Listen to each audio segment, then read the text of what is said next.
Hi friends, welcome to my channel మన Teju vlogs. ఈరోజు దొండకాయ మసాలా కర్రీ చిక్కటి గ్రేవీతో చాలా టేస్టీగా ఎలా వండుకోవాలో ఈ వీడియోలో చూద్దాం. ఇక్కడ చూపిస్తున్నట్టు దొండకాయలు ఇలా కట్ చేసుకొని ఆయిల్లో ఇలా రంగు మారేంత వరకు వేపుకొని పక్కన పెట్టుకోండి. ఇప్పుడు వేరొక బౌల్ స్టవ్ పైన పెట్టి కొన్ని పల్లీలు, కొన్ని ఎండు కొబ్బరి, ధనియాలు వేంపి ఇవి కూడా పక్కన పెట్టుకోండి.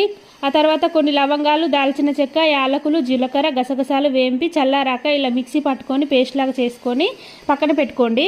ఇప్పుడు వేరొక బౌల్ స్టవ్ పైన పెట్టి కర్రీకి సరిపడా ఆయిల్ పోసి పోపు గింజలు వేసుకోండి. ఇందులోనే ఉల్లిగడ్డ ముక్కలు వేసుకోండి, పచ్చిమిర్చి ముక్కలు వేసుకోండి, అల్లం వెల్లుల్లి పేస్ట్ వేసుకోండి, కొంచెం పసుపు వేసుకోండి, 2 టమాటా ముక్కలు వేసుకోండి, రుచికి సరిపడా సాల్ట్ వేసుకోండి, కారం పొడి వేసుకోండి. ఇందులోనే పల్లీల మసాలా పేస్ట్ వేసుకొని వాటర్ కూడా యాడ్ చేసుకొని ఒక 2 నిమిషాల పాటు ఉడికించండి. ఇలా ఉడికేటప్పుడే వేంపిన దొండకాయలు వేసుకొని ఆయిల్ మొత్తం పైన తేలుతూ చిక్కటి గ్రేవీ వచ్చేంత వరకు బాగా ఉడికించి తర్వాత కొత్తిమీర వేసుకొని సర్వ్ చేసుకుని తింటే చాలా టేస్ట్ ఉంటుందండి. అంటే చాలా సింపుల్ గా టేస్టీ దొండకాయ కర్రీ ఇంట్లోనే వండుకోవచ్చు.